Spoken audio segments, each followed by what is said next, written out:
Liliane, é você que abre. Sim. Bom, vamos lá então. Boa tarde a todos e todas.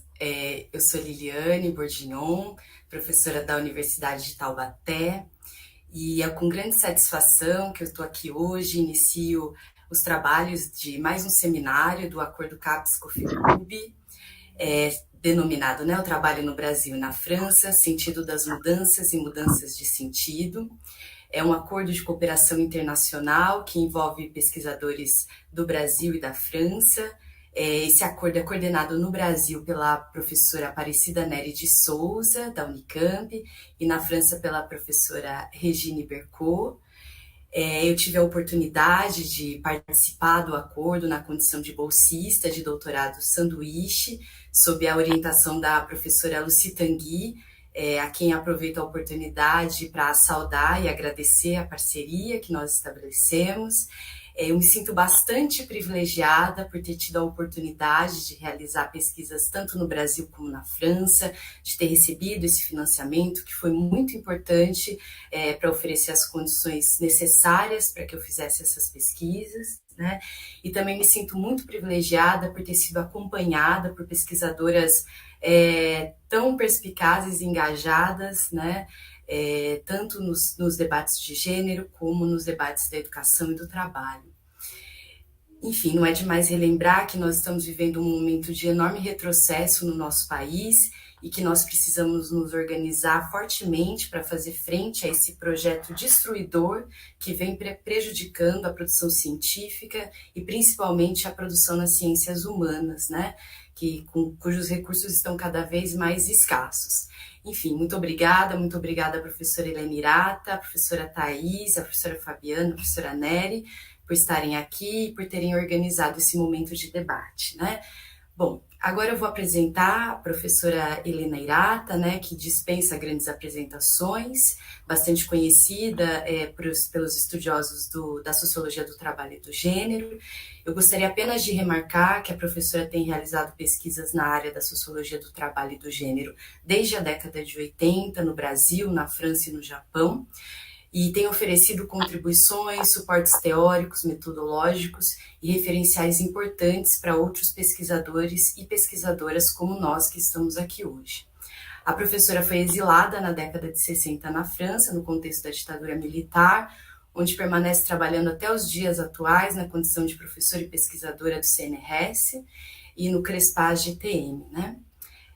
O CNRS o Centre National de Recherche Scientifique da França, né, o CAP-CNPq da França, e o CRESPA é o Centre de Recherche Sociologique et Politique de Paris, que tem o laboratório que é o Genre, Travail et Mobilité, que recebeu a gente lá, né?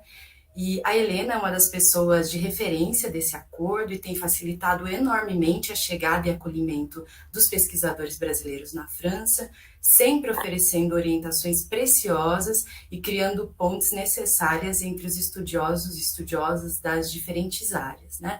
Eu mesma fui beneficiada pela receptividade e generosidade da Helena no ano que eu estive na França, e eu acredito que todas as doutorandas que passaram pelo GTM foram, né, também beneficiadas em alguma medida por essa acolhida da Helena. Eu vou citar só 3 obras de referência da Helena. A primeira é a Nova Divisão Sexual do Trabalho, um olhar voltado para a empresa e a sociedade, publicado em 2002 pela Boitempo. O Dicionário Crítico do Feminismo, publicado em 2009, e o trabalho de 2012, junto com a professora Nádia Guimarães da USP, que é Cuidado e Cuidadoras, as várias faces do trabalho do care. Para quem quiser mais informações da trajetória intelectual da Helena, eu vou deixar nos comentários do YouTube um link da bionota que a Thais Lapa fez sobre a Helena no site da Sociedade Brasileira de Sociologia, que está muito legal para conhecer mais o trabalho da Helena. Então é isso, agora eu passo a palavra para a Helena, já agradecendo, que vai fazer uma discussão sobre o debate sobre a reprodução social, trabalho produtivo e reprodutivo de cuidado. Muito obrigada, Helena. Desculpa pelos problemas técnicos que nós tivemos. Não tem problema. Espero que estejam ouvindo e vendo. Sim? Sim. Bom, eu agradeço a organização desse seminário, especialmente a Nélia e a Liliana, por ter criado essa oportunidade de estar de novo com a equipe brasileira do Acordo Capes-Cofecube e também tenho a possibilidade agora de rever as queridas amigas que passaram pelo laboratório CRESPAR-GTM, que a Liliane já apresentou, tanto a Liliane Bourguignon, quanto a Thais Lapa, quanto a Fabiana Greco. A discussão sobre a reprodução social é hoje de grande atualidade e as palestrantes e debatedoras de hoje são especialistas nesse campo. Márcia Leite, que não pôde estar conosco hoje, tem também muito a dizer sobre essa questão, portanto, o debate está apenas começando no interior desse acordo CAPES-COFECUB. Eu vou usar transparências, eu vou usar o PowerPoint, que nós não tivemos tempo de testar, então espero que funcione.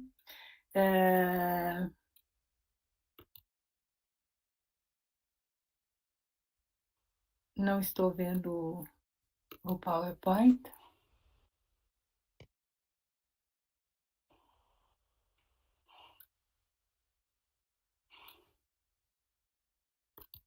Vocês estão vendo o PowerPoint? Não. Não, Helena. Helena, você põe na tela primeiro.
Posso falar, então?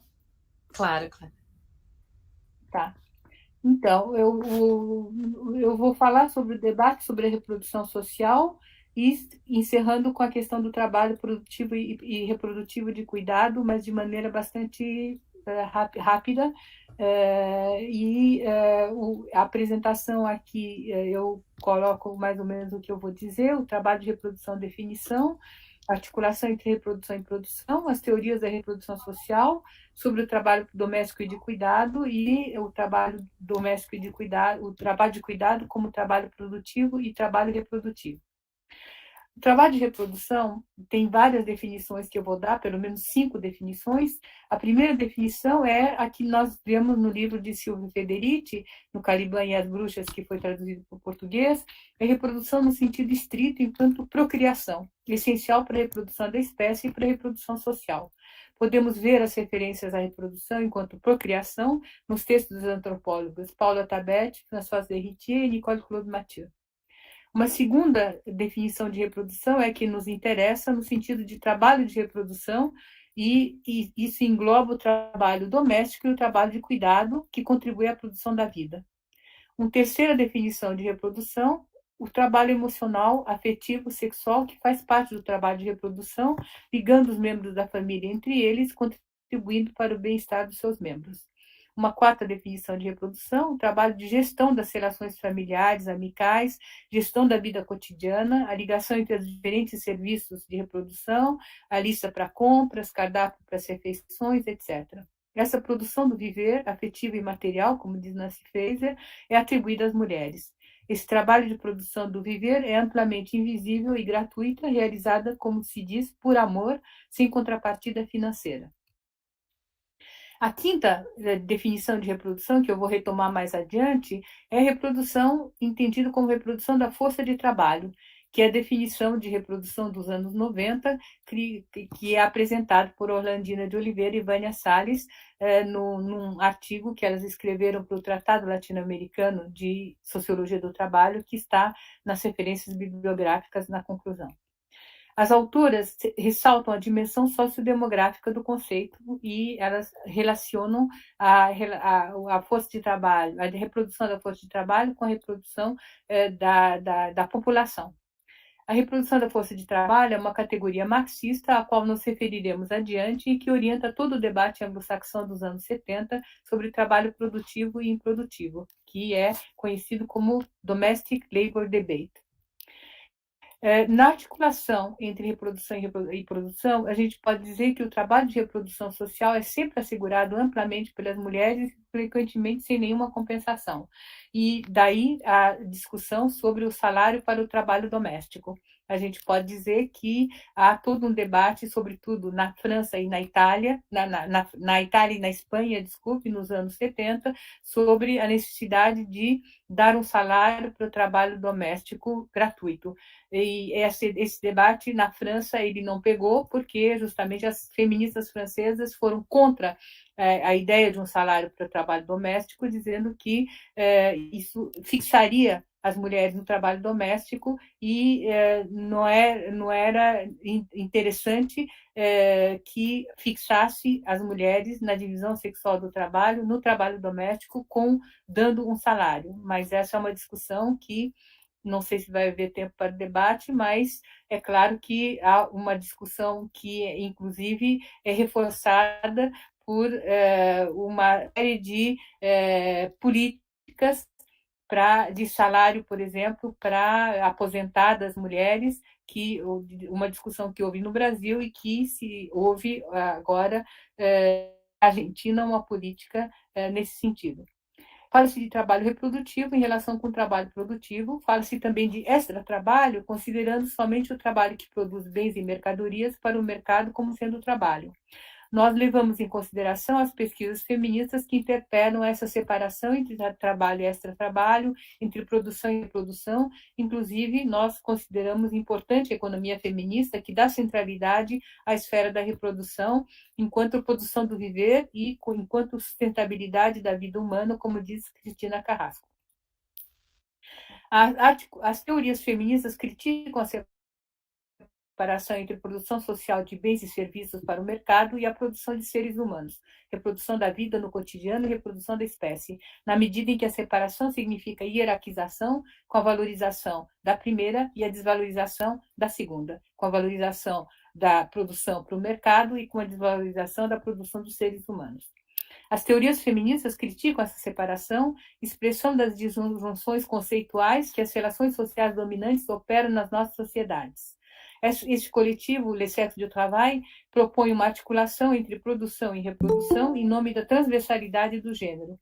A Thais Lapa, no seu livro de 2020, mostra como essas relações sociais de sexo aparecem nas duas esferas, na esfera da produção e na esfera da reprodução, e isso é o que a gente chama de transversalidade do gênero, nós dissemos isso desde o coletivo O Sexo do Trabalho, que escreveu um livro, O Sexo do Trabalho, que foi traduzido para o português pela Paz e Terra em 1987. Um exemplo dessa articulação produção e reprodução é o caso japonês. Eu vou deixar esse slide sem comentários por causa do tempo, porque nós perdemos tempo no início e a gente tem que recuperar esse tempo da melhor maneira possível, deixando ainda algum tempo para discussão, se possível. É só uma lembrança de que no Japão a produção e a reprodução são ambas muito ligadas, inclusive pelas empresas que criam dormitórios para as mulheres ficarem no recinto, no espaço da fábrica, para elas terem melhor relação entre produção e reprodução, para poderem já estar no lugar do seu trabalho no momento em que acordam, e também as empresas usam uma série de trabalhos reprodutivos, quer dizer, toda uma série de artes domésticas japonesas, artes que se exerceriam normalmente em casa, como o ikebana, que é uma maneira de fazer com que as mulheres consigam fazer uma formação de disciplinar o corpo e que tem paciência, minúcia, destreza, habilidade, etc., que são muito úteis depois das artes domésticas japonesas para o trabalho das operárias na indústria têxtil ou na eletrônica. Esse artigo está no Sexo do Trabalho, esse livro que foi traduzido para português pela Paz e Terra em 1987. Essa articulação, produção e reprodução, permite aos empresários, ao patronato, atingir níveis elevados de produtividade. Em relação às teorias da reprodução social, que são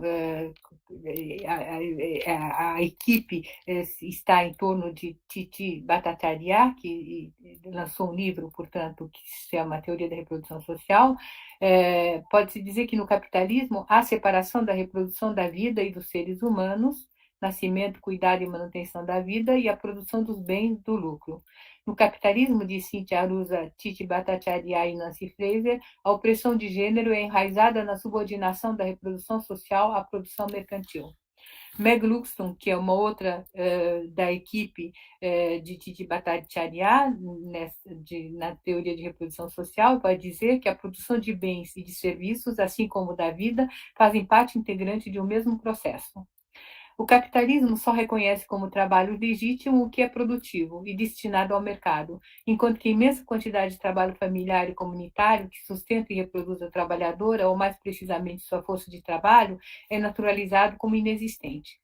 Susan Ferguson, que trabalha sobre a infância, sobre o cuidado infantil, vai dizer que não se compreende o capitalismo se não examinarmos as maneiras pelas quais a reprodução social mais ampla do sistema, isto é, o trabalho reprodutivo cotidiano e geracional, que é realizado nos lares, nas escolas, nos hospitais, nas prisões, etc., sustenta a dinâmica da acumulação. Então, ela vai dizer que não se pode compreender o sistema capitalista se não compreendermos essa reprodução social ampla que se faz não só nas casas, mas também nas escolas, nos hospitais, nas prisões, etc., o que nos leva a pensar, portanto, se as trabalhadoras nas escolas, os docentes, as auxiliares de enfermagem, as enfermeiras nos hospitais, as pessoas nas prisões, etc., elas estão dentro da reprodução social e dentro, portanto, do sistema capitalista mais amplo. A crise e o esgotamento da reprodução hoje em dia é observado por essa teoria da reprodução social como fazendo parte da crise capitalista. A crise da reprodução social é uma crise do capitalismo e, portanto, há necessidade de lutas anticapitalistas que sejam lutas pelo reconhecimento do trabalho de reprodução social. Nós vamos retomar isso na conclusão. Há uma série de controvérsias sobre essa teoria que eu acabei de apresentar da reprodução social, que é da equipe da Titi Bhattacharya, e essa crítica à teoria da reprodução social é apresentada por Silvia Federici e Alessandra Mesadri num dossiê que se chama Dossier Social Reproduction Theory, que apareceu na revista Radical Philosophy de 2019. Essa revista é possível aceder online sem nenhum problema. Eu pelo menos li dessa maneira, entrando pela internet. Elas criticam o eurocentrismo da equipe da Titi Bhattacharya, e eu entendo porque, de fato, elas não mencionam os países ditos do terceiro mundo, mas se concentram nos países capitalistas ditos avançados. Outra crítica que faz Federici e Mezzadri é que não levam em conta os trabalhadores informais, que são a maioria da força de trabalho nos países do Sul e, portanto, no mundo. Isso se entende porque Alessandra Mezzadri, trabalha com as trabalhadoras informais no terceiro mundo e, de fato, não falando dos países fora da Europa, dos Estados Unidos, etc., é claro que as trabalhadoras informais não aparecem como deveriam aparecer numa teoria da reprodução social que leve em conta as mulheres trabalhadoras do resto do mundo em vias de desenvolvimento. Também elas criticam a descontinuidade entre as primeiras teorias da reprodução social, onde aparece a Maria Della Costa, por exemplo, e a Titi Bhattacharya apresenta essas primeiras teorias, apresenta uma teoria da reprodução social, onde não faz um histórico das primeiras teorias da reprodução social. A minha crítica em relação a essa controvérsia e a apresentação da Titi Bhattacharya e das suas críticas é que as teorias da reprodução social, elas partem da separação entre produção e reprodução, elas partem da ideia de que existe a produção e existe a reprodução, quando as duas estão, a meu ver, imbricadas, por exemplo, no trabalho de cuidado, que é ao mesmo tempo produção do viver e reprodução da vida. Então, não dá para a gente falar em produção e reprodução, porque produção e reprodução estão juntas, são interligadas e é difícil separar uma da outra. E claro que todas as teorias da reprodução social partem dessa separação, porque se não separar a reprodução e produção, não dá para pensar numa teoria da reprodução social. Então, a minha crítica é que há uma imbricação e não se pode separar como as teorias da reprodução social separam a produção e a reprodução. Aqui eu iria apresentar as 4 críticas que foram apresentadas no seminário do IE10 Paris 1, num seminário em homenagem ao Bruno Lottier, após o falecimento do Bruno Lottier, e essas 4 críticas são apresentadas por Destremaux e Guérin em 2013, num artigo que está citado nas referências bibliográficas. Eu vou pular essas 4 críticas porque elas são longas e realmente elas podem ser lidas à parte, inclusive nesse próprio PowerPoint, e não teria realmente tempo para, na situação atual de tempo, de controle do tempo, não teria possibilidade de apresentar as três críticas. As críticas são do materialismo feminista, das críticas dos críticos, dos que têm um enfoque polanyiano da reprodução, e a crítica desenvolvida por Nancy Fraser, que é uma crítica também do quadro polanyiano a partir da questão da dominação, que é o ponto de vista feminista da Fraser. Eu creio que a minha crítica das diferentes pontos de vista sobre a reprodução desemboca na divisão sexual do trabalho, que é o conceito que eu abordo e com o qual eu concordo, e que é desenvolvido por Daniel Kergoat. A alocação das mulheres à esfera da reprodução e dos homens à esfera da produção está na base da divisão sexual do trabalho, e dessa maneira a gente pode pensar na esfera da reprodução e da esfera da produção. O conceito da divisão sexual do trabalho parte de uma definição ampla do trabalho, incluindo o trabalho profissional e doméstico, formal e informal, remunerado e não remunerado. O trabalho doméstico também a gente pode pensar a partir da crítica feminista do marxismo. A Nancy Holmstrom, ela vai dizer que há pelo menos 4 contribuições da teoria marxista aos estudos sobre o gênero: a desconstrução das hierarquias pretensamente naturais, a teoria da ideologia, a importância da noção de autoemancipação e a dimensão relacional da teoria marxista, que, ao contrário da metodologia individualista ou ao contrário do liberalismo, ela é uma dimensão que ajuda a compreender o gênero, que também é um conceito relacional. A principal crítica das pesquisadoras feministas a Marx é que ele considera apenas o trabalho assalariado no capitalismo e ignora o trabalho não remunerado das mulheres no domicílio. A fórmula utilizada por Daniel Kergoat exprime bem esse ponto de vista de distância, ao mesmo tempo interior e exterior ao marxismo, com e contra Marx. Uma expressão próxima à de Christine Delphi, que diz inimigo principal e interlocutor privilegiado. Está falando do Marx e do marxismo. Em relação ao trabalho doméstico, eu acho que a gente pode dizer que ele constituiu o centro do debate nos anos 70 entre as pesquisadoras feministas anglo-saxãs, utilizando as categorias de trabalho produtivo e trabalho improdutivo, valor de uso e valor, como Vali Seccombe, Jean Gardiner e Liz Vogler, que faz uma apresentação das diferentes teorias do Domestic Labor Debate.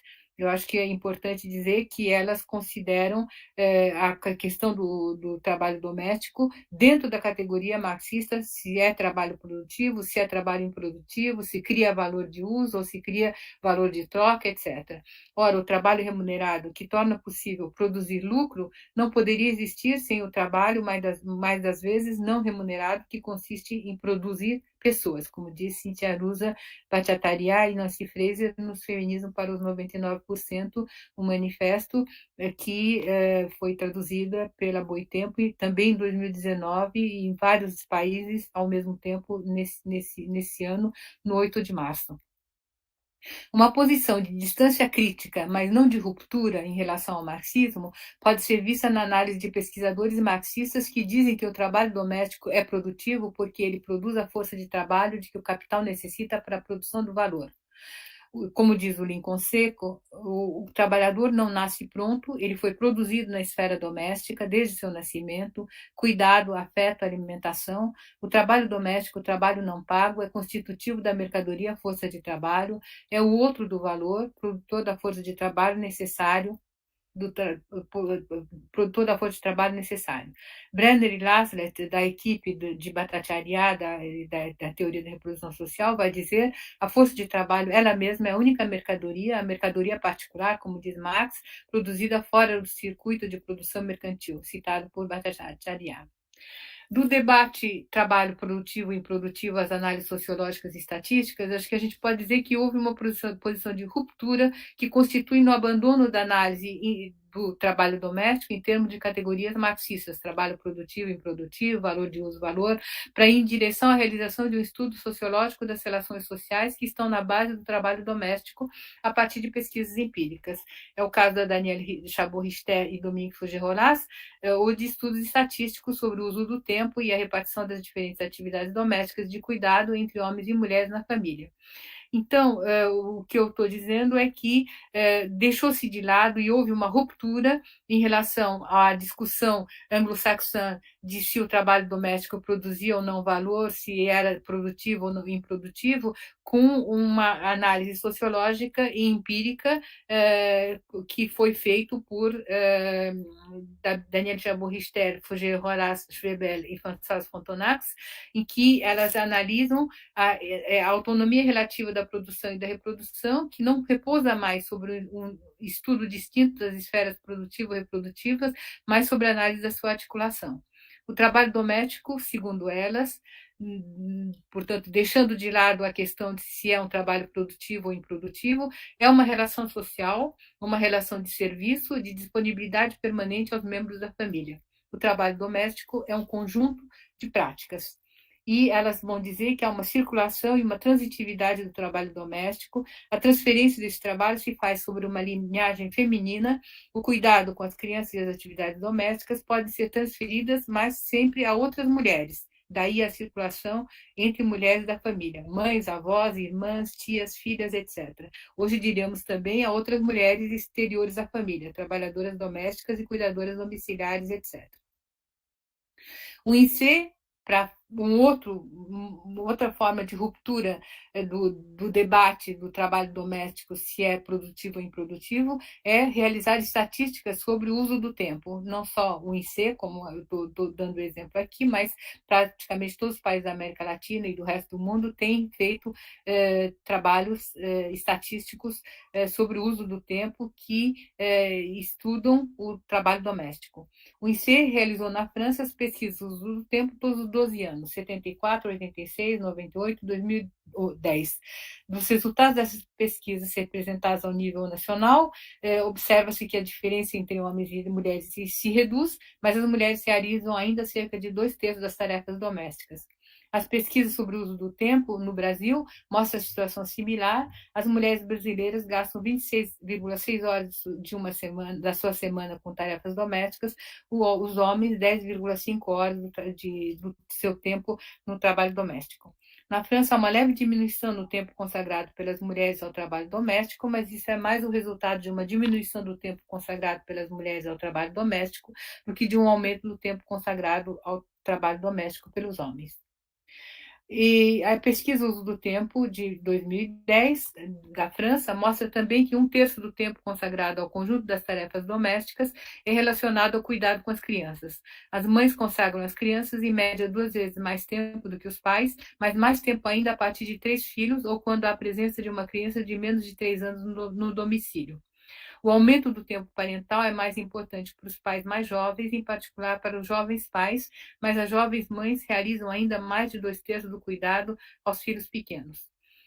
Trabalho produtivo e reprodutivo de cuidado, acho que a gente pode, eu vou saltar essa apresentação, porque eu tenho feito várias, e acho que tenho feito muitos estudos e artigos e lives sobre a questão do trabalho doméstico.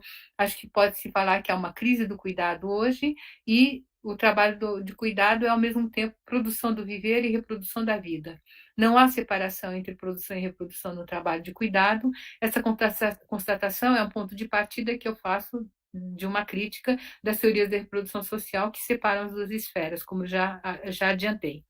O trabalho de cuidado mercantil, remunerado, faz parte, ao mesmo tempo, do trabalho produtivo e do trabalho reprodutivo. Eu termino aqui com as lutas feministas para o reconhecimento do trabalho de reprodução social, as lutas para a reprodução social, para estabelecer a primazia da vida sobre o lucro, como dizem a Rusa e as outras no Feminismo para os 99%. Houve greve de mulheres em todo o mundo. A Cíntia Rusa, no artigo dela sobre greve de mulheres no livro A Teoria da Reprodução Social, vai dizer que houve greve de mulheres desde 2016. Ela cita o exemplo da Polônia e o exemplo da Itália, e de 2017, na Espanha e nos Estados Unidos.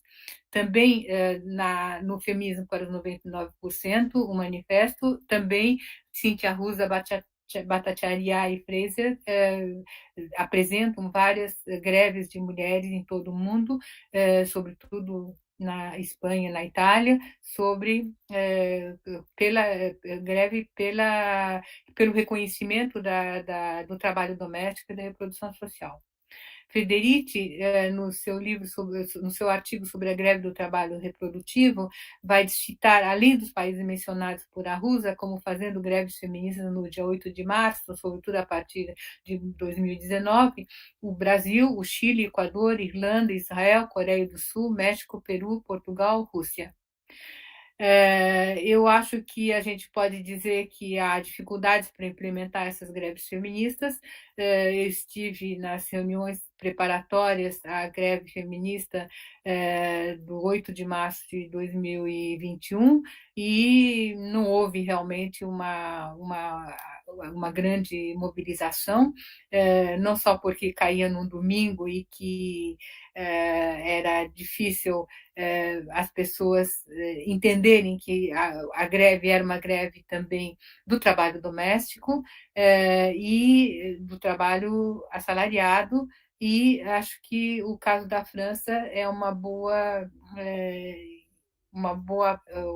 ocasião para a gente pensar e a gente debater essa questão das dificuldades e da necessidade, ao mesmo tempo, de implementar as greves feministas.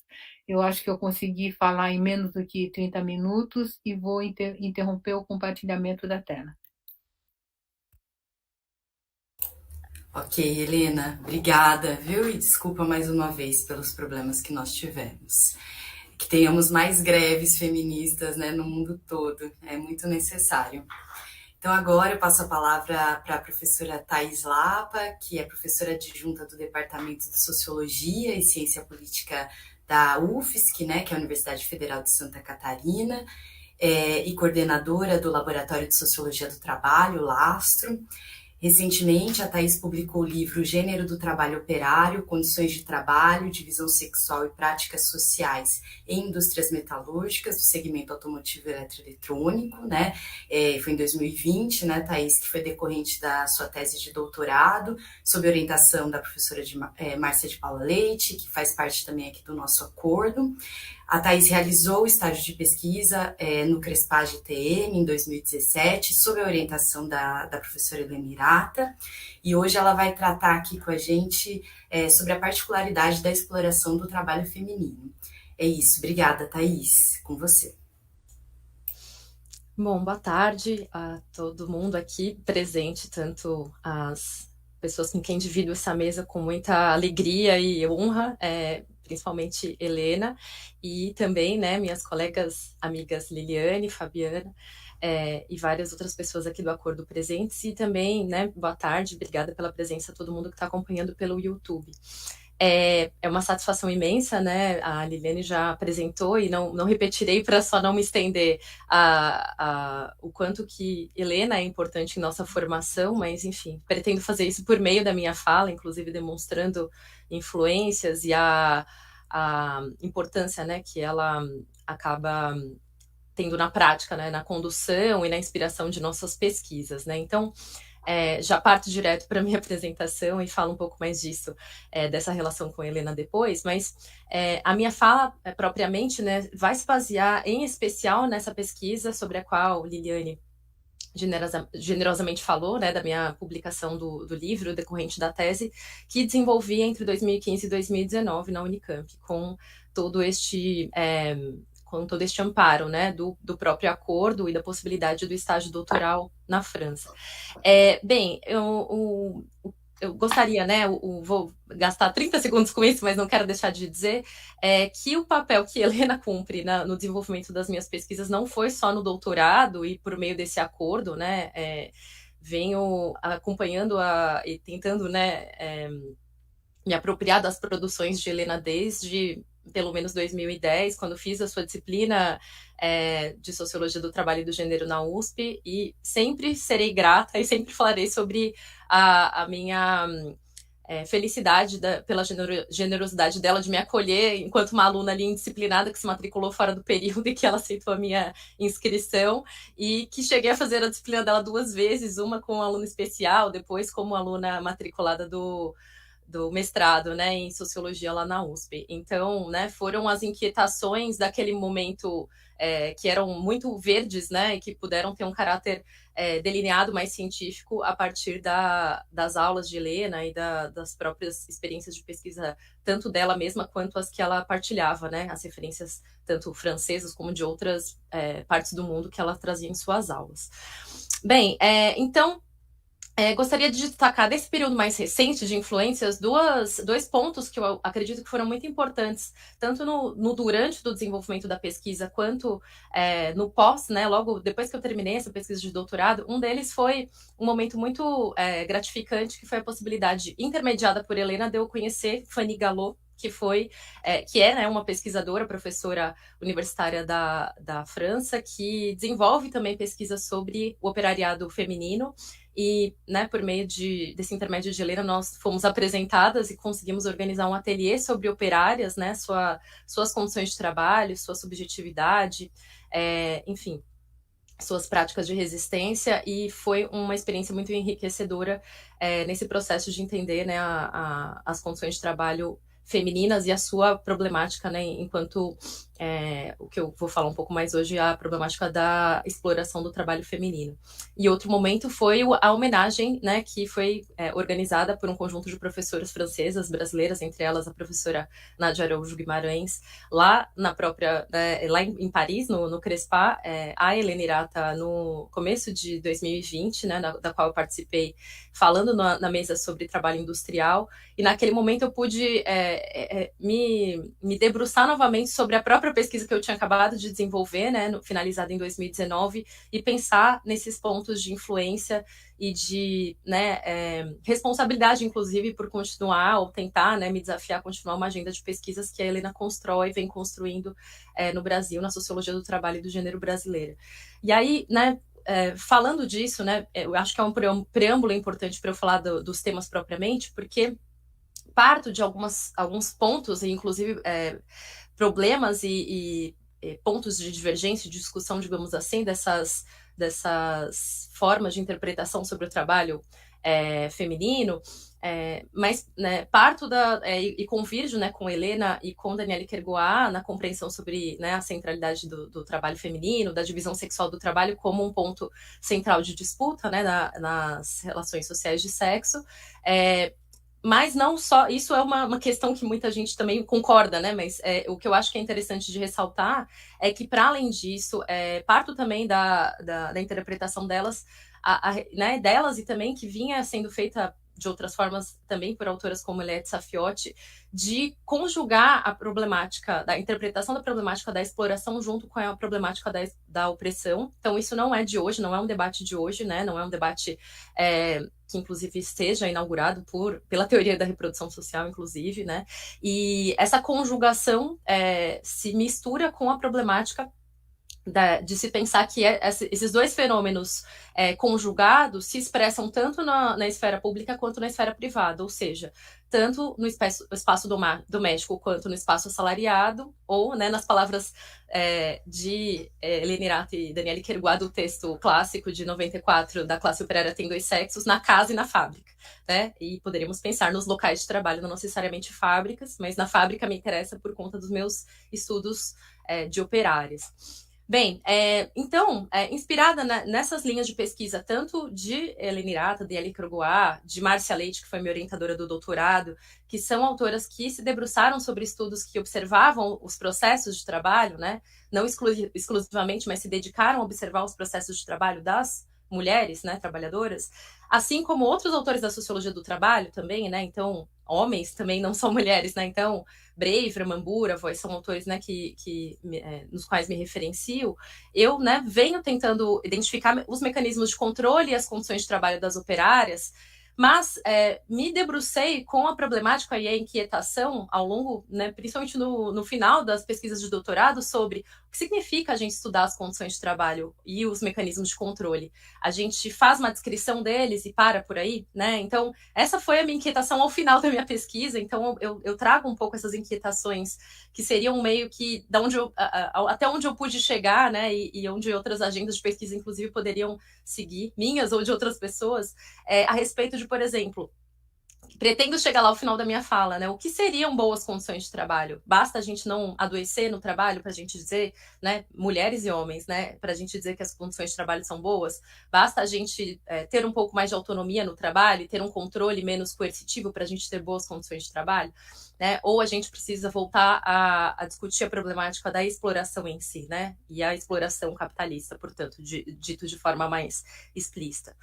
E faço um parênteses aqui breve de que essa inquietação, tive o privilégio e a oportunidade de partilhar essa inquietação com Danielle Kergoat quando estive no doutorado sanduíche na França, num encontro que foi também intermediado e facilitado por Helena, e Danielle me recebeu e pude, né, falar com Danielle Kergoat sobre essa inquietação a respeito do quanto era, né, mais presente na França do que no Brasil os debates das condições de trabalho e das condições de trabalho das mulheres também, né? Mas o quanto que me parecia que se existe um limite nos debates no sentido de que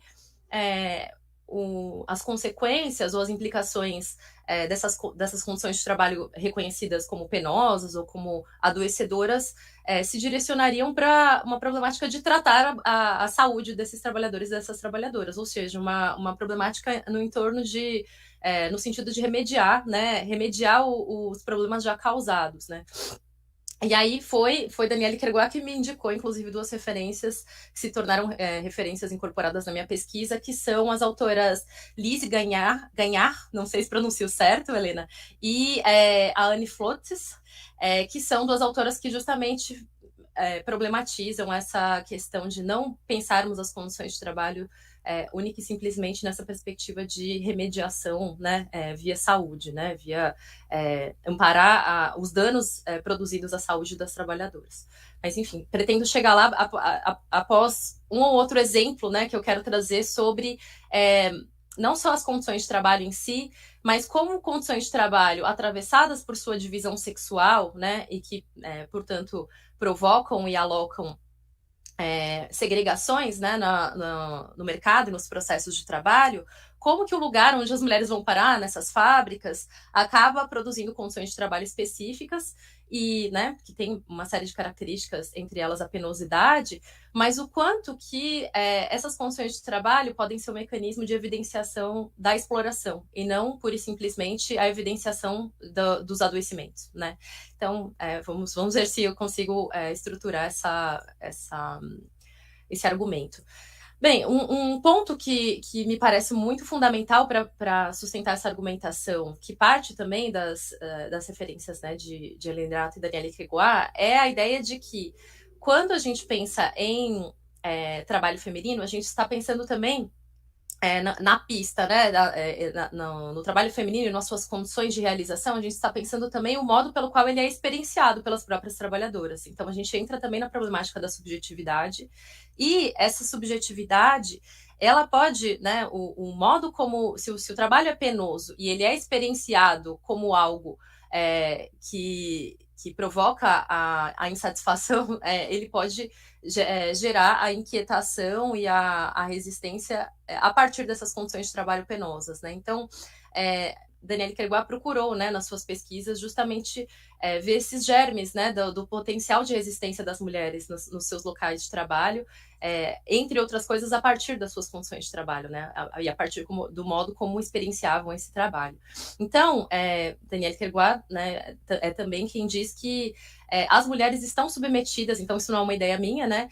Estou aqui me inspirando e tentando desenvolvê-la a partir dos meus próprios exemplos de pesquisa, que existe um tipo de particular de exploração entre as trabalhadoras, justamente porque elas vivenciam, diferente dos homens, um contínuo entre trabalho assalariado e doméstico. Então, acho que essa é a chave, né, do argumento que, por meio de exemplos, pretendo desenvolver aqui de uma forma breve, né, sintética. Então, justamente essa não separação das esferas seria a chave da particularidade da exploração do trabalho feminino. E, né, ao invés de continuar no argumento teórico, partirei aqui para alguns exemplos, e se der tempo, depois eu volto, inclusive, na própria definição de gênero que eu pude construir a partir dessas referências todas que eu fui mencionando, além de Daniele Kerguá e Hélène Irata, que incluem, né, pensar em gênero como algo que contém a categoria exploração das mulheres, né? Gênero não com a problemática da centralidade do trabalho contida, né, na categoria relações de gênero, e não pura e simplesmente uma descrição das desigualdades, né, entre homens e mulheres, mas a problemática da exploração. Bom, então, partindo, né, entrando em alguns exemplos que pude ter contato desde o mestrado, né? Então, no mestrado já havia desenvolvido pesquisa sobre o setor eletroeletrônico, e no doutorado comparei, né, o setor eletroeletrônico com o automotivo para perceber justamente, né, as particularidades das condições de trabalho, os lugares onde as mulheres estão e predominam nesses setores da indústria, e pude perceber que mulheres, na hora que vão descrever o seu próprio trabalho e as razões pelas quais, né, elas identificavam que havia predominância, no caso do setor eletroeletrônico, de mulheres, né, nos seus setores, elas diziam, muitas vezes explicavam as habilidades necessárias para trabalhar nos seus locais de trabalho, se remetendo a exemplos que vinham da esfera doméstica.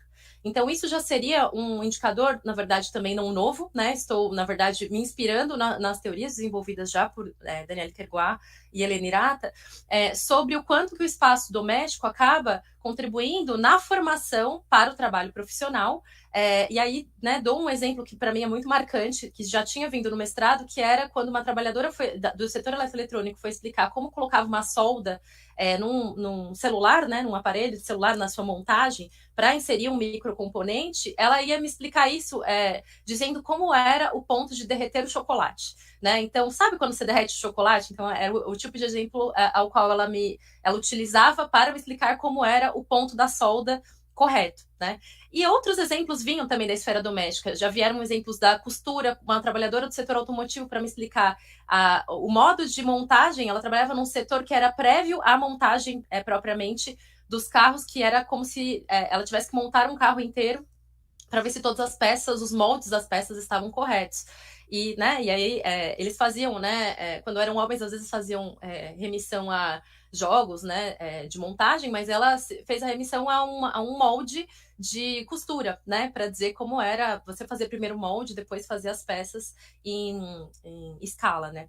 Então, esses exemplos vêm, né, só reforçar, na verdade, as teorias que já haviam sido formuladas sobre o quanto que existe e formuladas por Danielle Kerguá, por Elsa Galehan, entre outras autoras, a respeito de o quanto que essa coprodução entre esfera doméstica e esfera assalariada se dá, né, um dos exemplos é pela qualificação informal, né, ou qualificação tácita das mulheres, que vão para o mercado de trabalho com essa qualificação presente, mas ela não é reconhecida porque ela não foi obtida por meio de bancos escolares, né? Não existe certificação, né, que possa ser dar a comprovação dessas habilidades, e aí as mulheres são pagas como trabalhadoras desqualificadas, na verdade, sendo plenamente qualificadas para o trabalho que elas realizam. E essa qualificação vindo, portanto, da esfera doméstica.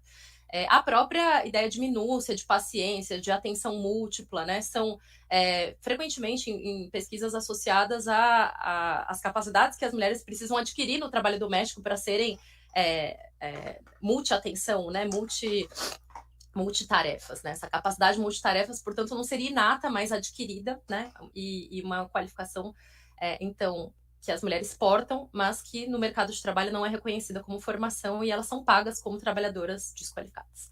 Bem, outro ponto, né? Não quero me estender muito, só peço a Liliane para me avisar quando estiver acabando o tempo. Eu gostaria de destacar um outro ponto que predomina nas condições de trabalho femininas na indústria, tanto entre mulheres do setor eletroeletrônico, que não disse no início, mas o setor eletroeletrônico é o setor onde há mais mulheres dentro do setor metalúrgico brasileiro, e não só brasileiro, né? É uma característica predominante, né, nas indústrias eletroeletrônicas do mundo, né? Elas terem a maioria das suas trabalhadoras de chão de fábrica mulheres. Elas têm, né, nas suas características de trabalho, pontos em comum com as trabalhadoras do setor automotivo, né? Então, as trabalhadoras do setor automotivo estão localizadas no que eu chamei, me referenciando em Sabine Fortino, que, né, uma autora francesa que também conheci por meio do acordo, em ilhas de atividade, né, elas estão segregadas no setor automotivo em ilhas de atividade que também tem um tipo de característica parecida com o setor eletroeletrônico, que é do trabalho minucioso, repetitivo, né, com poucas pausas. Então, em termos de condições de trabalho, mesmo estando em setores cuja natureza do trabalho é muito diferente, né, são tamanhos de equipamentos, por exemplo, produzidos, um carro é muito diferente de um celular para ser produzido, mas o tipo de atividade, a natureza, né, repetitiva, minuciosa, que requer habilidades, né, de motricidade fina e etc., são requeridos em ambos, e principalmente quando as mulheres do setor automotivo estão nas fábricas de autopeças, que já são as peças menores para a fabricação dos carros. E em ambos os setores, né, então, no setor automotivo as mulheres estão mais na montagem final, no setor de portas e no setor de cockpit, que é aquela parte do painel do carro, né, que tem a parte, inclusive, de muitos pontos elétricos, né, né, justamente com essa questão do trabalho manual, e as mulheres no eletroeletrônico estão na inserção manual de componentes, nessas pequenas soldas, como eu já havia mencionado. Então, esse trabalho, né, que é o tipo de trabalho que é associado a essas habilidades, como minúcia, paciência, delicadeza, né, tem uma conotação de que não precisam ter uma remuneração que os compense, porque esse trabalho não é entendido como um trabalho penoso, é entendido como um trabalho leve e, portanto, fácil, né? Então, parece que as mulheres estão nos lugares fáceis e os homens estão nos trabalhos difíceis porque supostamente requerem mais força. Então, força é entendido, né? A demanda por força é entendida como trabalho penoso, a demanda por minúcia e trabalho repetitivo não é entendida como trabalho penoso. Enfim, e aí isso, né, tem por consequência, isso é um dos resultados da minha pesquisa, que os salários das mulheres acabam sendo menores também por essa razão, pelo não reconhecimento da penosidade do trabalho feminino. Além de outros pontos, né, que eu não vou me esmiuçar, né, por falta de tempo. Então, a gente tem uma problemática de inferioridade salarial feminina em ambos os setores, mas principalmente no setor eletroeletrônico, de maioria feminina. Então, a problemática, um dos pontos, né, aos quais eu cheguei de conclusão, fora essa ideia do não reconhecimento da qualificação feminina e do não reconhecimento da penosidade das suas condições de trabalho, é a própria problemática da segregação. Então, o fato de onde a gente olha que tem mais mulheres que é no setor eletroeletrônico ou no setor de autopeças da indústria automotiva, são os lugares onde a inferioridade salarial é maior, né? Justamente onde tem mais mulheres é onde a inferioridade salarial é maior.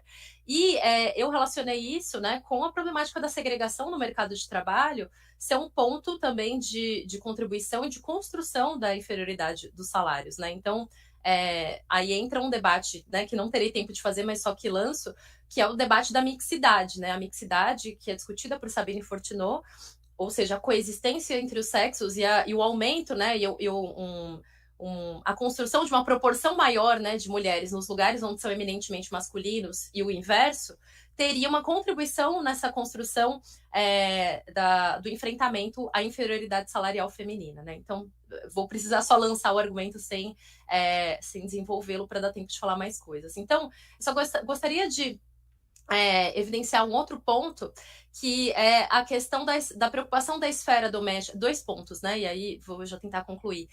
2 pontos que me são caros, né? Que me saltaram aos olhos, né, no decorrer da pesquisa, que são, um deles é a problemática do quanto que o controle exercido pelos gestores também se preocupa, né? Ou passa pela questão da condição das mulheres enquanto não só trabalhadoras e portanto, não só a respeito, né, não disse só a respeito do local de trabalho, mas as condições de vida domésticas dessas mulheres, né? Então, numa indústria de maioria de mulheres como a eletroeletrônica, eu partilho aqui dois tipos de relatos de dirigentes sindicais, um homem e uma mulher.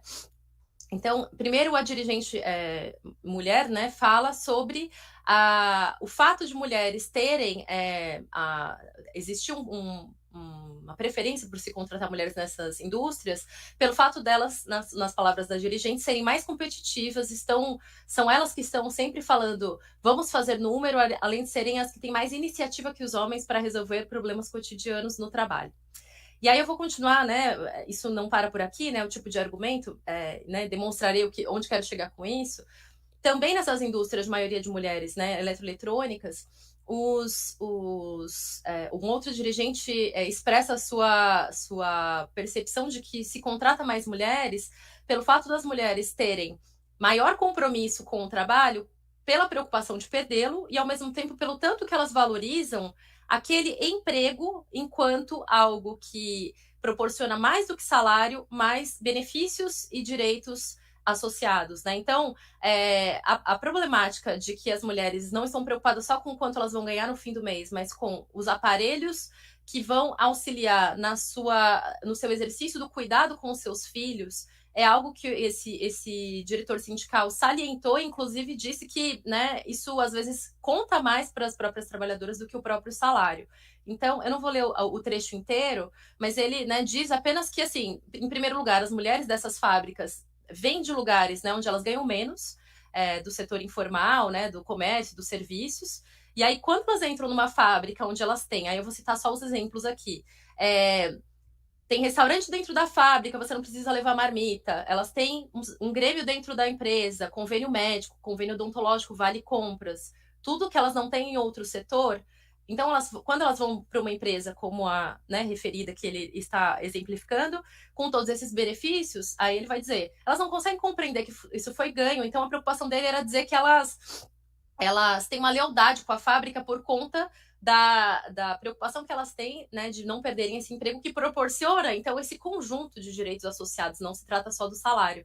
Então, o controle, né, exercido pela própria empresa deixa os salários rebaixados, mas proporciona um conjunto de equipamentos para as mulheres, para fidelizar, digamos assim, essas mulheres e exercitar, portanto, uma forma mais efetiva de exploração, visando uma menor resistência dessas mulheres, né? Mas aí, né, nem tudo é absoluto, então esse próprio dirigente fala, olha, essa lealdade das operárias faz com que elas sejam um alvo mais fácil de se manipular, mais suscetível à exploração, mas ele mesmo diz também que as mulheres, quando organizadas e quando se engajam dentro das lutas, também são as que mais têm compromisso na permanência dessas lutas, né? Ele fala, na empresa de...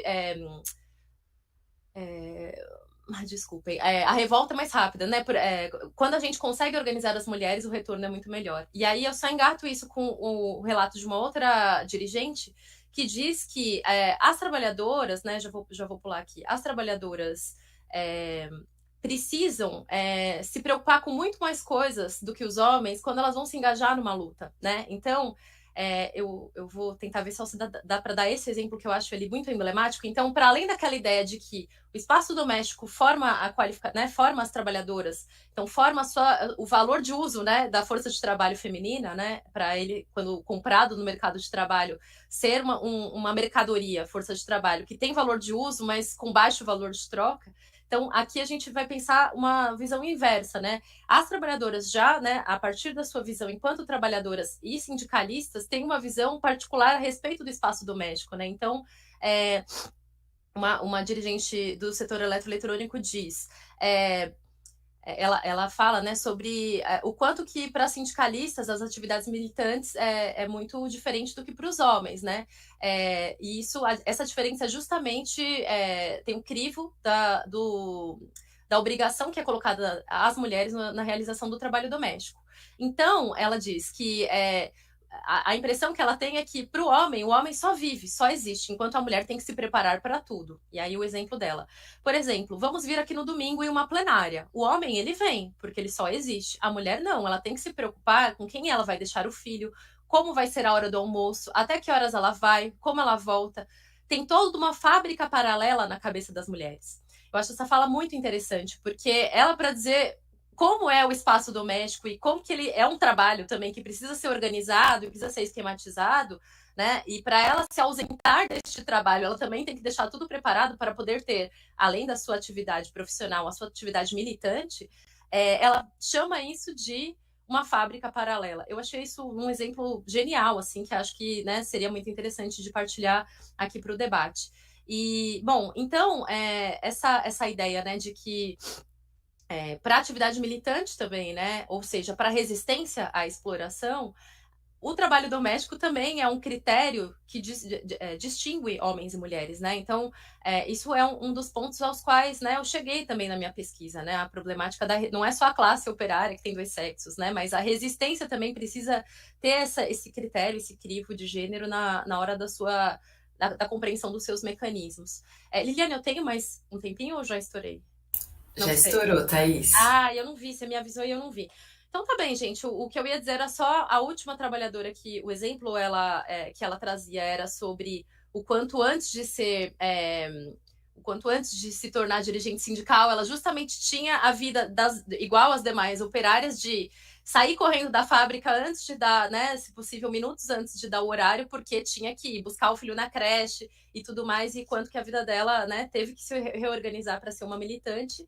E os pontos que eu deixo possíveis, né, para debate, que são aquele que eu tinha dito no início, e um segundo, são as minhas provocações do final da minha pesquisa, né? Então, se essas condições de trabalho são eminentemente penosas e, né, se o trabalho é pago abaixo do seu valor de uso, né, e portanto, né, o valor de troca dos trabalhos das mulheres não é equivalente ao valor de troca do trabalho dos homens, mesmo, né, quando eles realizam trabalhos nas mesmas fábricas, né, porque eles estão em lugares diferentes nessas fábricas, né, então não bastaria apenas para a gente ter boas condições de trabalho lutar por igualdade salarial, né? Essas são as minhas provocações e que a gente pode debater sobre.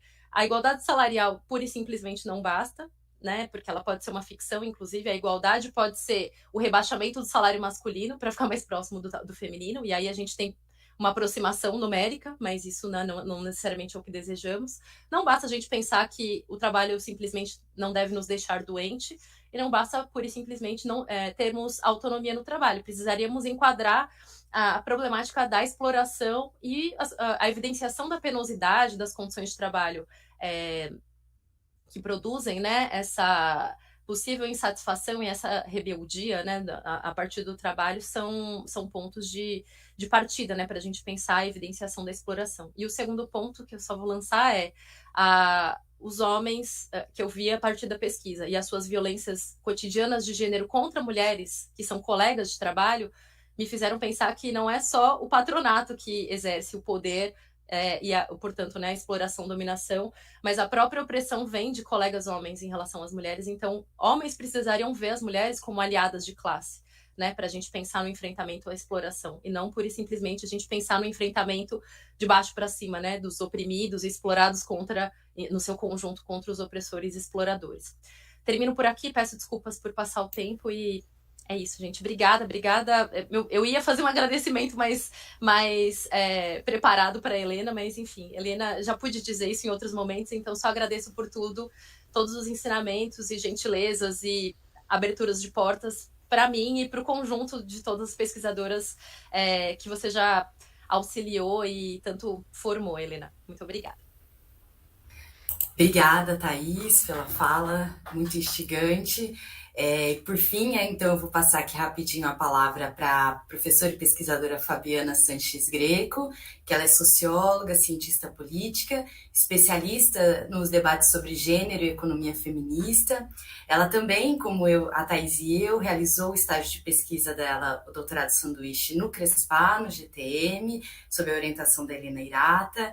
E a Fabiana vem oferecendo importantes contribuições para as pesquisadoras feministas no que tange ao debate sobre economia feminista, e ela lançará ainda esse ano, né, o livro Reprodução Social, uma análise da economia feminista, pela editora Gota, e que eu acredito que é uma leitura necessária para todas nós, pesquisadoras e pesquisadores engajados, né, nesses processos de emancipação das mulheres, como bem ressaltou a Thaís. Obrigada, Fabiana. Passo a palavra para você. Oi, boa tarde a todo mundo, minhas colegas, Helena.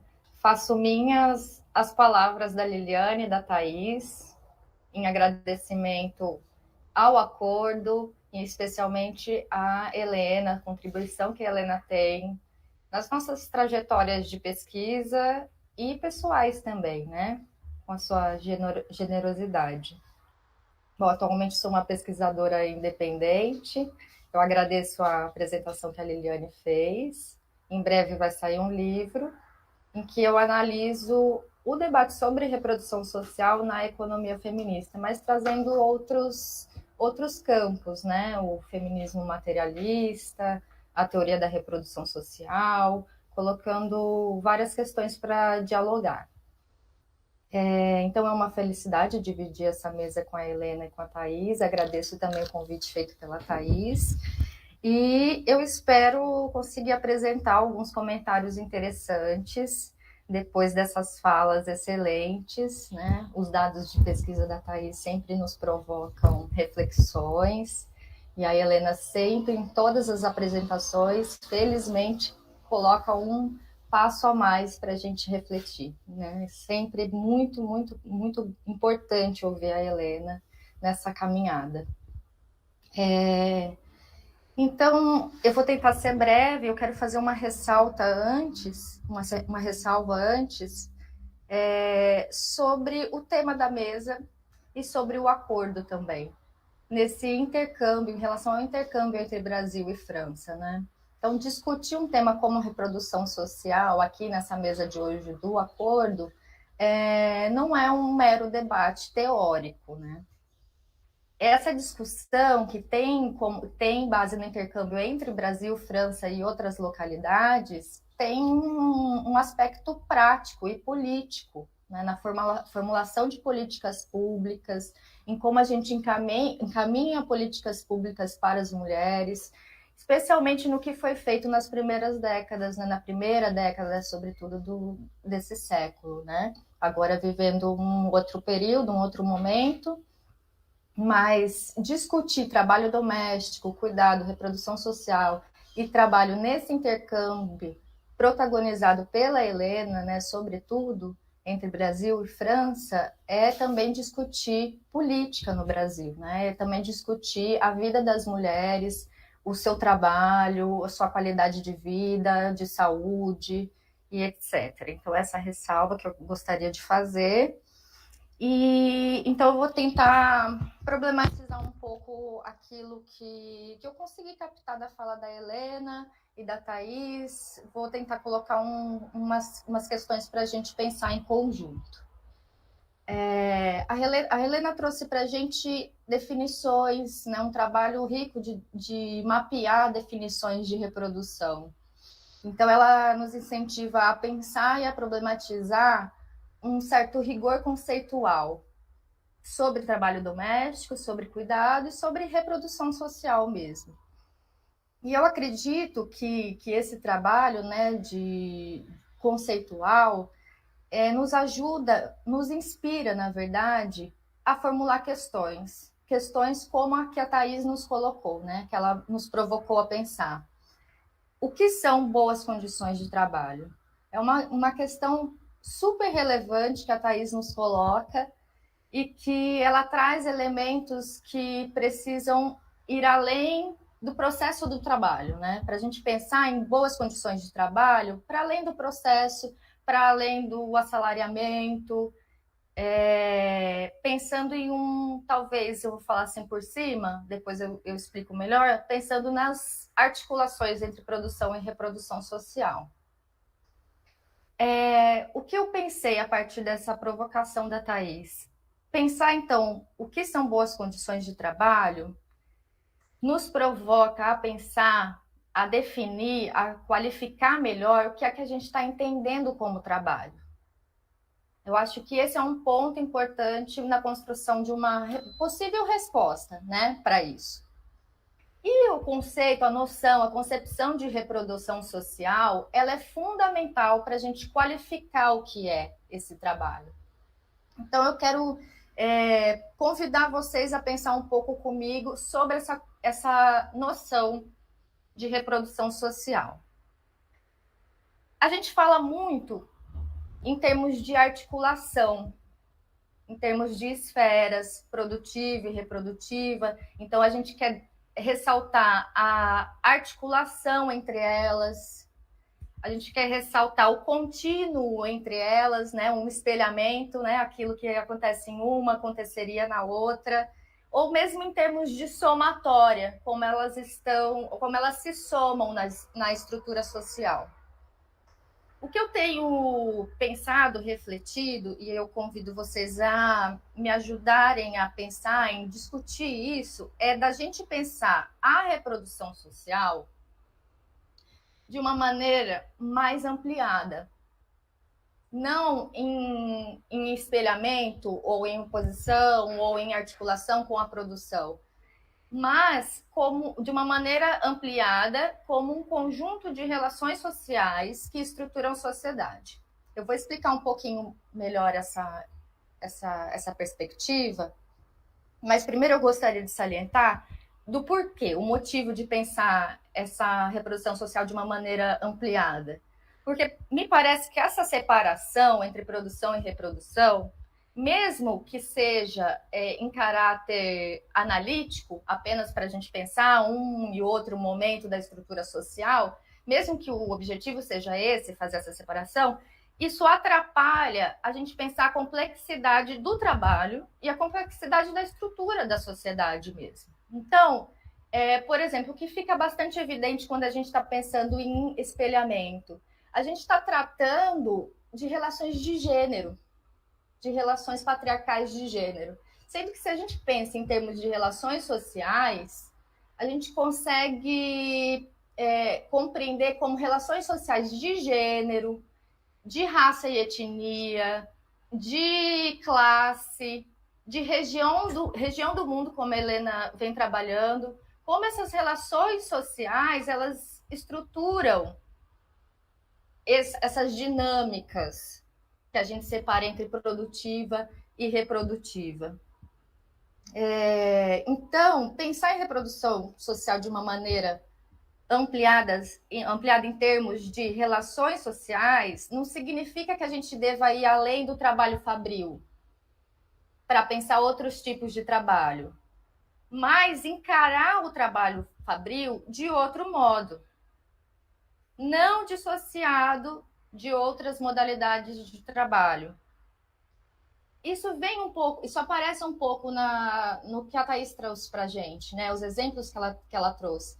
Eu achei também bastante emblemático, fábrica paralela. Entende? Olha a palavra aqui, paralela. Né? Como se tivesse uma separação.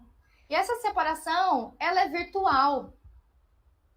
O que acontece? Na nossa sociedade há relações sociais patriarcais de gênero que estão estruturando o trabalho. Seja o trabalho que está sendo realizado no âmbito doméstico, comunitário ou fabril. Então, por isso esse convite de pensar a reprodução social, não em um sentido restrito de reprodução da vida, mas de reprodução social das relações sociais de gênero, de classe, de raça, ou seja, as relações sociais que estruturam a sociedade como um todo, e não uma e outra esfera, e não um e outro lugar, mas como um conjunto. Mais ou menos por aí, eu não sei se eu me fiz clara, as ideias, né, ainda estão precisando ser melhor organizadas, mas eu acredito que a separação entre produção e reprodução, ela tem uma serventia analítica para a gente pensar o que ocorre no mercado e o que ocorre dentro das casas, mas talvez ela dificulte a gente entender como isso tudo é parte do mesmo processo, um processo que beneficia a expansão capitalista. Né? Então, pensar a reprodução social não apenas como reprodução da vida, mas no sentido restrito, né? Mas no sentido de sociedade, reprodução de um modo de produção, reprodução de um modo de vida e produção. Eu vou parar por aqui. Também, um último ponto só que eu gostaria de levantar, que eu acho que melhora um pouco a minha argumentação, também foi o último ponto da Helena, que é em relação às lutas pela reprodução social, nas lutas feministas em torno da reprodução social. Olha que interessante, a reivindicação de que essas lutas em torno da reprodução social sejam lutas do trabalho, sejam lutas do conjunto da sociedade. Então, a gente precisa não apenas afirmar a reprodução social nesse sentido restrito como trabalho, mas como organização social. Elas são lutas feministas, elas dizem respeito à vida das mulheres, mas porque a gente está submetido a relações sociais patriarcais de gênero, de raça. Né? Se há lugares na fábrica para homens e mulheres, esses lugares não são iguais para as mulheres negras e mulheres brancas. Se há lugar na sociedade para a trabalhadora doméstica ou para a trabalhadora executiva, esses lugares também não são iguais para as mulheres negras e mulheres brancas. Então, por isso, ir um pouco além desse mero espelhamento, mas pensar em termos de relações sociais. É isso, eu finalizo, eu agradeço vocês E é muito bom revê-las. Espero que a gente continue esse debate. Um abraço. Obrigada, Fabiana, pelos comentários. Eu vou passar aqui já rapidinho para as questões que foram feitas no YouTube. Vou ler aqui para vocês, Helena e Thaís. E aí acho que a gente faz um bloco só, né? Eu coloco todas as questões. Aí se a Nery também quiser perguntar, né? A gente abre para ela. E aí a gente pode dividir vai dar mais ou menos uns 14 minutos para cada uma. Podem fazer as considerações finais e a gente encerra, ok? Então tá bom. Então a primeira pergunta é da Lívia Cabral. Ela diz: Helenirata, você pensa que a maternagem pode ser vista como uma categoria de trabalho reprodutivo? E mais, todos os trabalhos ditos reprodutivos podem, de certa maneira, ser chamados de trabalhos de cuidado? Agora para Thaís. Ao seu ver, Thaís, a apropriação das habilidades domésticas no trabalho produtivo feminino compõe parte não apenas da exploração do mesmo, como também da baixa remuneração das mesmas? Ela falou que você até já tinha tocado um pouco nesse assunto, tá? Agora a Larissa Miranda. Gostaria de perguntar para ambas as professoras, Lapa e Irata, podemos ver um avanço do movimento feminista dentro do trabalho, na retomada de seus direitos e outras discussões? Agora uma pergunta da nossa amiga Bianca Brigulho, que também participou do acordo na condição de doutoranda, fez doutorado de sanduíche, né, lá no Crespage TM.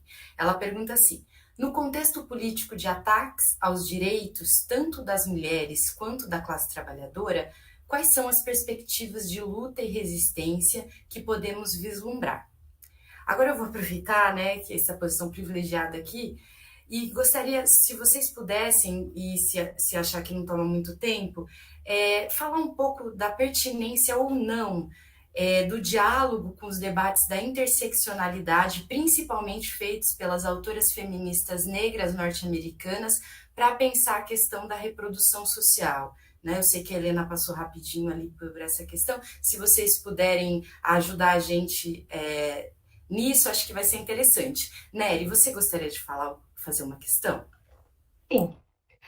Helena, Helena e Thaís, viu? Espera um pouquinho que eu estou aqui. Entrou um negócio na minha tela aqui, gente. A gente é meio atrapalhado.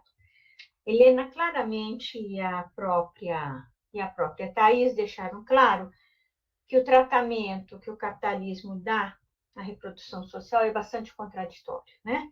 De um lado, vocês observaram que não funciona se não há reprodução social. Por outro lado, principalmente a Thaís mostrou que se confere pouco ou nenhum valor econômico à reprodução social. E aí Helena levantou uma questão que eu gostaria que ambas explorassem, pautado na leitura do feminismo para os 99%, tá? Sobre a crise da reprodução social, que a tese é de que é um movimento, né, de crise da reprodução social. E as autoras argumentam que as capacidades de reprodução social não são infinitas, e, portanto, elas podem se esgotar. Aí eu queria ouvi-las sobre isso, porque isso tem uma relação direta com este movimento que nós estamos tendo, não só no Brasil, mas como em vários países, de retirada de direitos e de sustentação de políticas para a reprodução social. Então, se vocês pudessem reagir, eu ia ficar bem contente.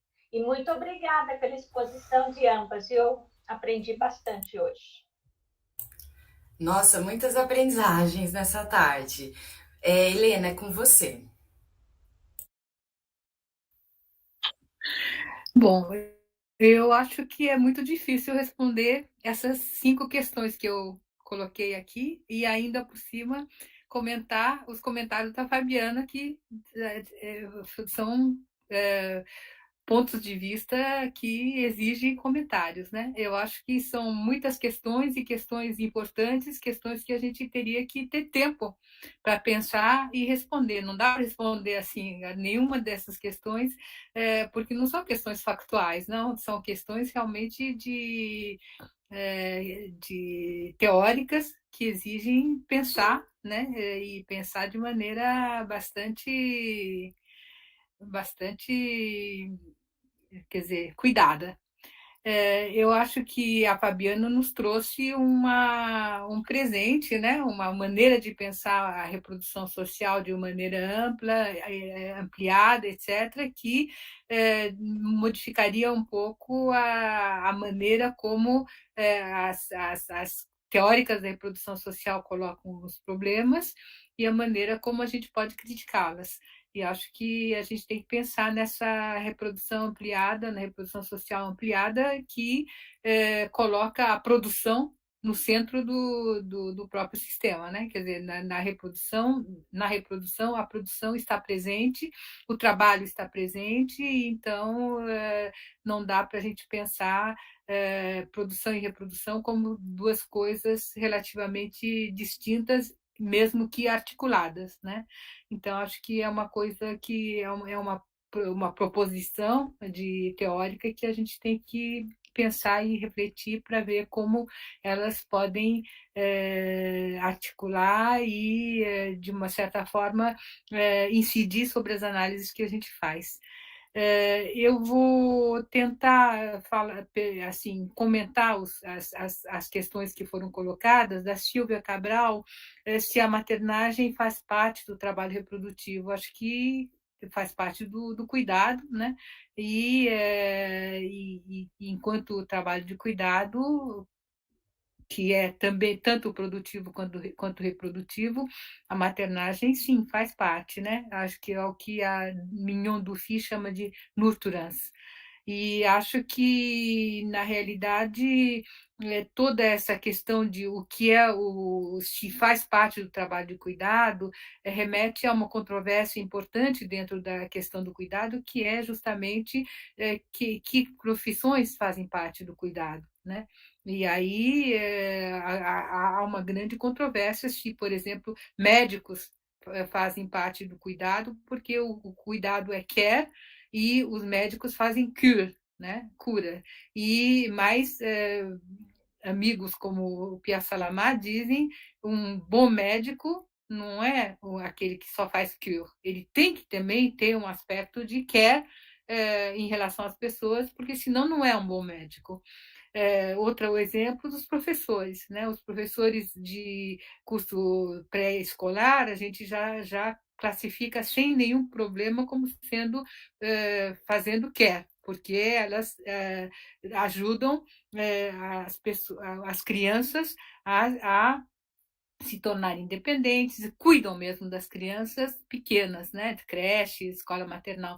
Já será que os professores universitários fazem care? Já é uma grande discussão, porque, claro que nós que, né, orientamos alunos sabemos o quanto é necessário care para alunos, sobretudo os doutorandos, em momentos de dificuldade, de desalento, etc. Então, é uma questão em aberto, né? E é uma questão em aberto que é uma controvérsia, justamente, que a gente tem que pensar para responder. Mas eu acho que para a Silvia Cabral, Lília Cabral ou Silvia Cabral? Eu não sei se eu anotei bem. Acho que é Silvia, né, Lília? É Lívia Cabral. Lívia, então não é nenhuma nem outra. Lívia Cabral, eu acho que sim, eu acho que respondo positivamente à questão dela. A maternagem faz parte realmente do trabalho reprodutivo. Em relação ao que disse a Laissa Miranda,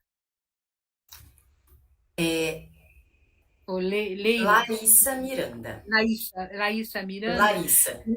Laissa, em relação à questão com o que foi já colocado em outras questões subsequentes, é claro que houve um avanço do movimento feminista nesse último período, o que deve ser constatado com todas essas greves que houve na Espanha, em vários países com um número muito grande de participantes. Eu acho que é necessário ver de que maneira esses avanços se dão e se eles estão articulados com mobilizações em relação à questão do trabalho, né? porque o avanço do movimento feminista em vários países é relacionado com a relação entre o movimento feminista e a luta de classes, né? Aqui na França a gente tem um feminismo luta de classes que está enfraquecido, né? Tem pouca capacidade de mobilização, quando há em outros países e também na França, outros movimentos que são de tipo mais, que a gente chamava antigamente de diferencialista, né? Que são movimentos relacionados com a identidade e que não tem tanta relação com a questão do trabalho. Inclusive, para retomar a questão da Liliana Bourdignon sobre a interseccionalidade, há movimentos feministas que articulam muito fortemente a raça e o gênero, mas que deixam de lado a classe social e o trabalho. Então, elas deixam de lado a questão do trabalho. Será que isso representa um avanço do movimento feminista? Eu acho que representa um avanço na medida em que incorpora a questão da raça e se coloca numa posição antirracista. Né? Mas o fato de deixar de lado, num plano secundário, o trabalho e a classe social, nos coloca questões em relação à ambivalência e a contradição deste avanço, né? Coisa que a Nelly salientou bastante claramente, a ambivalência e as contradições que estão presentes nesses movimentos. Em relação ao que a Bianca Briguglio colocou, é o que estava realmente no centro da questão da Laísa Miranda, que é a questão dos direitos e as perspectivas de luta e em relação aos ataques aos direitos. Então, os ataques aos direitos é tão diferente no Afeganistão, na França ou no Brasil, que é muito difícil a gente falar de uma maneira genérica sobre os ataques aos direitos e que perspectivas de luta. Imagino, talvez, que a Bianca não estava pensando nem no Afeganistão, nem na França, mas estava pensando no Brasil. E no Brasil, acho que as melhores pessoas para responder essa questão são vocês mesmos que estão participando do debate, então vou deixar para a Thaís responder essa questão, porque nós duas devemos responder as questões, porque eu não sei realmente, quer dizer, imagino que as lutas das mulheres hoje no Brasil são lutas que estão articuladas às lutas dos movimentos operários, do movimento de cidadãos, dos movimentos sociais mais amplos, etc., ou deveriam estar, né? Como a gente viu na época que eu ainda estava em 2018 e 2019 no Brasil, no segundo semestre, e que deu para ver que a perspectiva de luta das mulheres era uma perspectiva englobante, né? E que se articulava às outras lutas e às outras mobilizações sociais. Mas eu deixo a resposta para a Thaís. Em relação à questão do que a Liliana colocou de interseccionalidade e reprodução social, eu acho que o exemplo do trabalho de cuidado é o que é o mais fácil de dar para mim e que é o mais claro, porque, na realidade, as trabalhadoras do care, as trabalhadoras mercantilizadas, as que trabalham com trabalho remunerado do care, são, em geral, quer dizer, mulheres pobres e negras e pardas. Isso no Brasil, na França, no Japão, numa pessoas negras e pardas, mas por várias razões, inclusive porque o Japão é contra a imigração, embora diga que é a favor da imigração. Então, na realidade, não existe essa possibilidade de pensar a interseccionalidade como a gente pensa em relação ao Brasil e à França. Mas nesses países, o trabalho de cuidado é exercido quase que dentro de um paradigma interseccional, porque são mulheres e são pobres e são imigrantes do Nordeste, negras, pardas, etc. Então, acho que a questão da interdependência das relações sociais e o fato de que essas relações sociais imbricadas mostram como podem ser dominadas, e dominadas, uma dominação cumulativa, eu acho que aparece bastante bem na questão do care. E eu acho que no que disse a Nery, acho que já respondi de uma certa maneira, nas outras questões. Eu acho que a crise da reprodução social, vista como crise do capitalismo, e, portanto, como uma forma de luta anticapitalista, a luta em relação à reprodução, dentro da reprodução social, acho que é muito interessante que, porque você fala que a capacidade de reprodução social pode se esgotar, e, de fato, quer dizer, na realidade, a crise do cuidado, que é tão assinalada hoje em dia, tanto nos países capitalistas avançados quanto nos países menos desenvolvidos, como nos países da América Latina, dá para ver que é uma questão muito presente, muito atual, em que se vê que há uma crise porque as mulheres não conseguem mais trabalhar fora, trabalhar dentro de casa, cuidar dos idosos, dos doentes, das crianças, dos deficientes físicos e mentais, etc. E, ao mesmo tempo, essa crise ela é reforçada pelos governos que privatizam os recursos públicos de cuidado. Então, as mulheres ficam ainda mais sobrecarregadas com isso. Eu só queria dizer para a Nery que é interessante, e a gente tem que pensar, e acho que isso dá uma outra discussão, que eu não vou abordar eu mesma aqui, porque senão a Thais não vai ter nem os seus 14 minutos para falar, é que a Silvia Federici, ela considera que o pessoal que trabalha em hospital e os docentes são ambos, quando fazem greves de trabalho reprodutivo.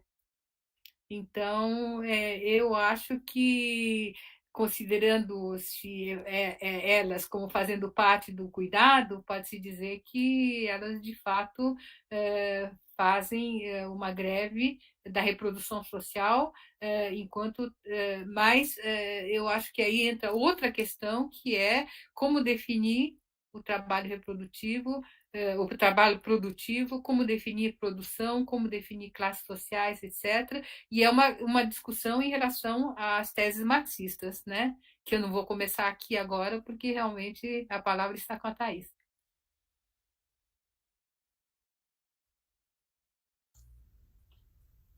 Posso já dar sequência imediatamente, gente? Pode. Então, tá bom. Que responsa, né? Que nem o pessoal diz. Muito bom ouvi-las todas. Agradeço, né, aos comentários da Fabi, e muito bom ouvir a Helena respondendo as questões, né? Assim, embora não sei se sobra muita coisa para eu dizer, mas enfim, vou trazer minhas contribuições aqui e as minhas percepções também, né? Tem algumas perguntas, acho que foram feitas de forma mais direta. Sobre...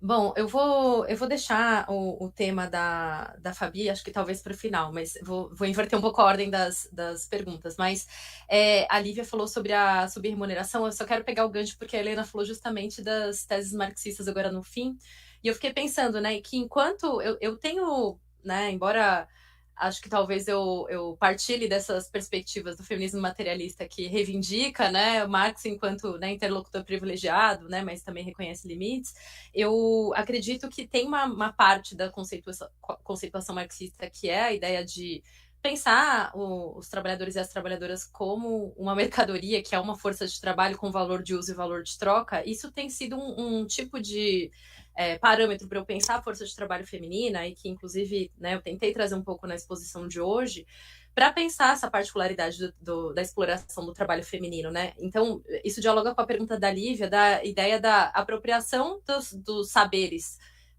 construídos nesse espaço das atividades que se realizam na esfera doméstica. E vou falar esfera doméstica por enquanto, Fabi, aí a gente conversa, mas né, pensando que existe uma delimitação de espaço, né, objetiva, né, mas enfim, podemos conversar sobre. Mas essa apropriação, ela, então, está dotando essa força de trabalho de um valor de uso, né? Ou seja, ela tem uma qualificação, uma capacidade melhor do que a dos homens, né? Isso é os relatos que eu vejo nas fábricas, que eu não pude trazer aqui em detalhes. Mas as pessoas dizendo, o homem vai fazer o serviço e ele quebra a tela, porque ele não tem a delicadeza que às vezes as mulheres têm e que não é inata, que é adquirida, enfim. Então, isso serve como qualificação, né, dessa força de trabalho enquanto dotada de valor de uso para ser consumida, né, pelo sistema capitalista, mas em termos de valor de troca, ela tem, né, na hora que ela é remunerada, ela é subremunerada. Então, isso seria um elemento para a gente pensar uma forma de exploração particular das mulheres, junto com a ideia de contínuo, né, na verdade, contida na ideia de contínuo entre esfera produtiva e reprodutiva, ou esfera, né, do trabalho doméstico e do assalariado. Então, não sei se era bem isso que ela tinha perguntado, mas, enfim, essa era a ideia. É o que eu tenho tentado trabalhar, mas, enfim, então, são também reflexões em processo, né? Que eu pensei um pouco isso a partir dessa qualificação reconhecida no mestrado, como esse elemento de razão para subremuneração feminina. E no doutorado, o elemento da segregação setorial entrou, né, também, né? A ideia da segregação setorial ser um elemento que ajuda a ver que há setores que são considerados no seu conjunto como, por serem femininos, mais desvalorizados, né? O setor eletroeletrônico em seu conjunto, assim como vários outros setores feminizados, né? Só para a gente não achar que o debate é só sobre indústria. Esses próprios exemplos que a gente estava falando, né? A enfermagem, que é eminentemente feminina, sobretudo quando a gente vai pensar a escalonagem interna, né? Técnicos e técnicas de enfermagem que, né, pior remunerados ainda, a própria docência nos ensinos, nas séries iniciais, que é eminentemente feminina, são em conjunto profissões consideradas desqualificadas, né? Então, valeria o mesmo tipo de reflexão. Bom, aí eu vou passar para os outros temas aqui, porque senão não dá tempo de falar de outros assuntos. Bom, Larissa e Bianca perguntaram sobre, né, questões parecidas, né, que dialogam com o tema da resistência, né, de potenciais de resistência, né, perspectivas de avanço do movimento feminista e, ao mesmo tempo, pensar isso no atual contexto, né, de uma avalanche de retirada de direitos. Vou só pontuar algumas coisas, enfim, para a gente continuar conversando. Uma coisa que eu vejo a partir de pesquisas com as quais eu tenho tido contato e também algum leve acompanhamento de pontos conjunturais, né, é que na perspectiva do movimento feminista, né, pensar avanços do movimento feminista nas questões de trabalho, eu vejo isso de uma forma um pouco contraditória, né, porque, né, se for pensar, uma pesquisa que fiz recentemente, né, participei da equipe junto com Márcia Leite, sobre impactos da reforma trabalhista sobre as mulheres, um dos pontos que a gente observou eram as negociações coletivas, né, ou seja, a gente estava pensando nos trabalhos formais no Brasil e que tem representação sindical e que tem, portanto, a possibilidade de construir convenções coletivas, né, instrumentos de negociação coletiva. Né? E, eminentemente, nesses espaços, praticamente nada tinha avançado, muito pouca coisa tinha avançado em termos de pautas de gênero, né? Um dos poucos pontos que eu me lembro que era um avanço era o reconhecimento da violência, por conta até da nossa legislação especial, né, da Lei Maria da Penha, a gente tem o reconhecimento do afastamento da mulher que sofreu violência do local de trabalho, né? Então, era um ponto que se conseguiu, né, além dos normais, né, digamos assim, relacionados normalmente à maternidade, né, que existiam nas convenções coletivas. Mas, de resto, a tendência era a estagnação ou regresso, né? Então, no trabalho assalariado formal, pelo menos, a gente tem isso, a gente tem um aumento, né, no trabalho remunerado informal absurdo, né, e é eminentemente feminino e negro, né, agora no contexto da pandemia aumentou absurdamente, então é um trabalho desprotegido, né, desprotegido dos direitos, inclusive aqueles todos que eu estava dizendo que as mulheres da fábrica, né, das fábricas valorizam e têm muito né, prezam muito por esse tipo de emprego, pelo que ele lhe proporciona em termos de direitos, né, então é o salário, mas é o convênio, é o salário, mas é o ônibus que te pega em casa, você não tem que, né, se deslocar, é a comida pronta para você não ter que levar a marmita, né? Tudo isso despende tempo e trabalho, né, para preparar todas essas coisas. Então, a informalidade que cresceu, que é eminentemente feminina, está desamparada de tudo isso e da previdência, né, também.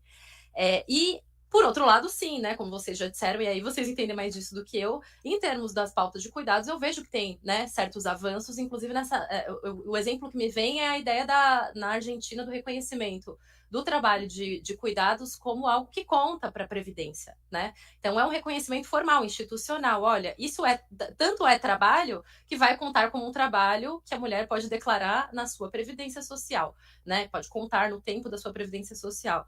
Então, isso é um marco aqui na América Latina, né? E a Argentina vem sendo ponta de lança de alguns outros avanços, né? Em termos de direitos sexuais e reprodutivos também. Mas, enfim, então, né, vejo como, né, avanços e retrocessos dessa forma.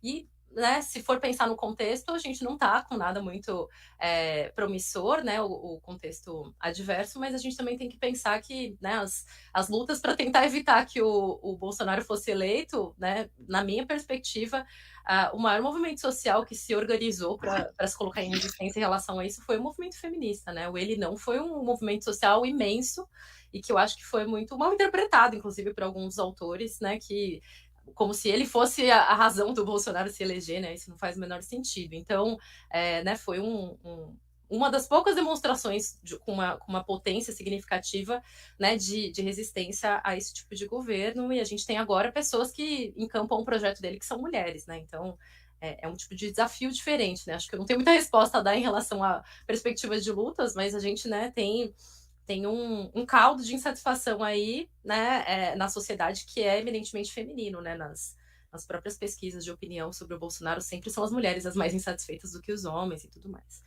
E eu acho que, né, acho que talvez, não sei nem se tem mais tempo, mas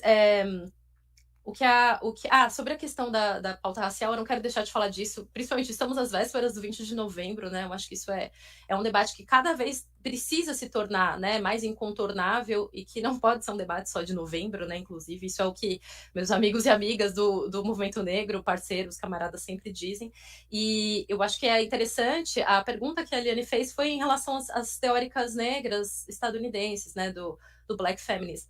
Eu confesso que, assim, eu não sou uma grande leitora de muitas, né? Eu tô ali na Angela Davis, né? Na Kimberly Crenshaw, mas, enfim, eu partilho da perspectiva que eu tenho até trabalhado com meus alunos de pensamento social brasileiro, da gente recuperar as nossas autoras brasileiras, né? Então, eu tô ali muito com Lélia Gonzalez para pensar trabalho, inclusive a reprodução, né? Na perspectiva racial, a partir de Lélia Gonzalez. É uma autora também, assim como nossas clássicas, que além de Helena, que temos aqui o privilégio de estar com ela, além de nossas clássicas, né, Bete Lobo, né, outras autoras que a gente reivindica como, né, a Safiotti, a Lélia Gonzalez precisa entrar nesse rol, assim como autora incontornável para a gente pensar a condição da mulher trabalhadora brasileira, até essa herança que a gente tem escravocrata, né, o fato de, né, a gente ter tido a escravidão no Brasil conforma, né, influencia a nossa forma de mercado de trabalho atual, né.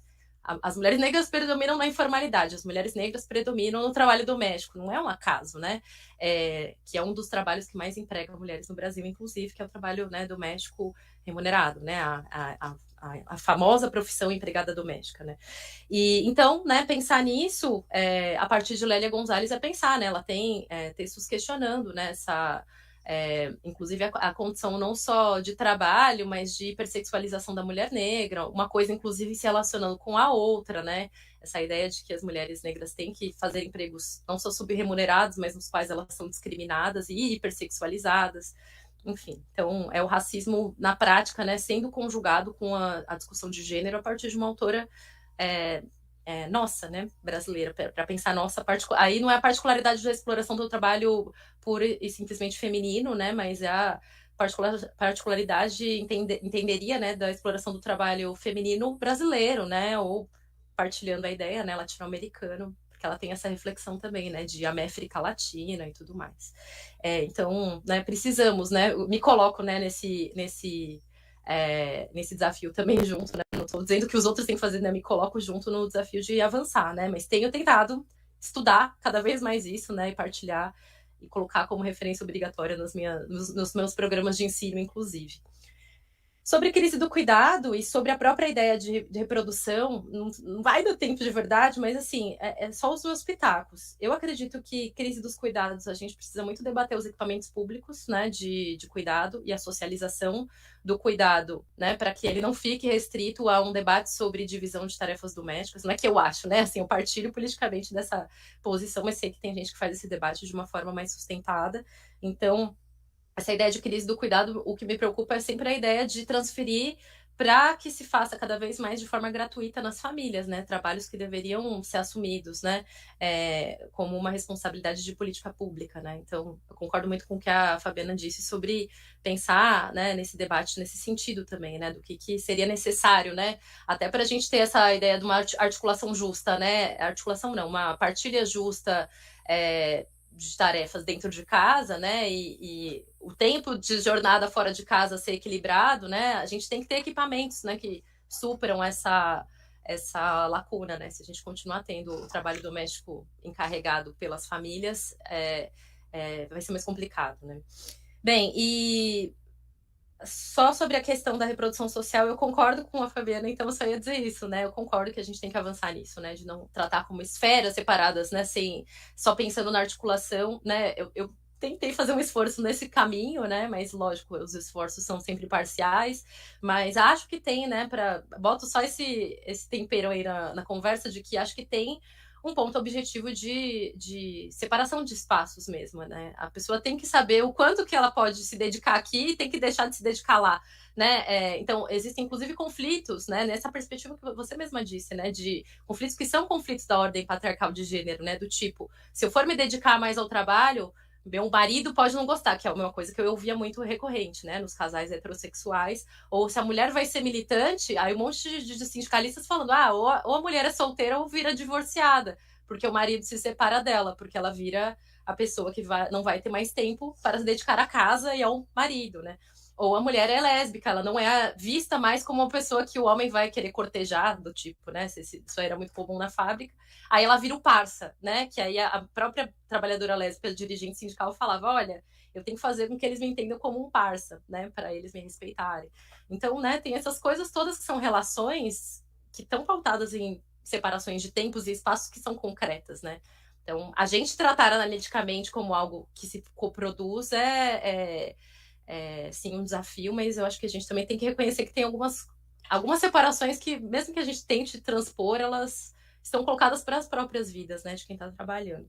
Mas é isso, gente, eu acho que foi muito rico, acho que aprendi muito também, né, e fico feliz que a gente tenha podido fazer essa conversa dessa forma, assim, né, se ouvindo, né, ouvindo as perguntas, né, sendo provocada a pensar mais sobre elas, eu continuo pensando sobre o que são boas condições de trabalho e acho que esse tema da exploração só precisa, né, tá na nossa agenda junto com, pra gente só dizer, olha, tá um pouco menos pior. Acho que eu acho que eu gostaria de terminar só com isso, que é a provocação que eu aprendi com Danielle Kergoat, lendo a Annie Flotz. A Annie Flotz e a Liz Gagnard, né? As duas falam no mesmo sentido. Elas falam, olha, o que me inquieta na sociedade contemporânea não é que a gente esteja tendo, né, novas formas de controle, de exploração do trabalho, etc. O que me inquieta, me incomoda é que quando as pessoas estão sofrendo, né, ou física ou psiquicamente, né, além dos seus limites, né, nas suas condições de trabalho desgastantes, o que se recomenda é que as pessoas vão procurar um médico, vão procurar um psicólogo. Então, é aquela ideia de medicalização, de atenuar o conflito, que a gente precisaria converter para uma ideia de insatisfação, de, né, revolta mesmo, né? Então, a medicalização dos trabalhadores adoecidos me parece assim um ponto de atenuar um conflito que, se não estivesse sendo atenuado, as pessoas iam estar se revoltando, né? Mas, enfim, é uma impressão. E paro de falar por aqui, né? Porque estamos aqui num tempo avançado, mas agradeço muito, gente, por ter estado com vocês nessa tarde. Obrigada. Obrigada, Thaís, pelas considerações. Então, agradecendo, né, a todos os participantes pelo YouTube, as perguntas. Acho que foi um momento muito importante do nosso acordo, como ressaltou a Fabi. Acho que a gente precisa fazer mais isso. Nós, inclusive, hoje, né, já doutoras, como diz a Nery e a Liliana, elas gostam muito dessa metáfora do bastão. Acho que é nossa tarefa, né, pegar esse bastão e dar continuidade ao trabalho que essas grandes pesquisadoras têm feito aqui no Brasil e na França. Muito obrigada, Helena, pelo seu tempo. Eu sei que você vai sair daqui correndo para uma outra atividade. A Nery também. E é isso, pessoal. Muito obrigada. Foi muito interessante. Tchau, obrigada, gente. muito obrigada. Obrigada pelo Obrigada tempo a de todo mundo. vocês. Tchau, obrigada. Tchau, Tchau, gente. tchau.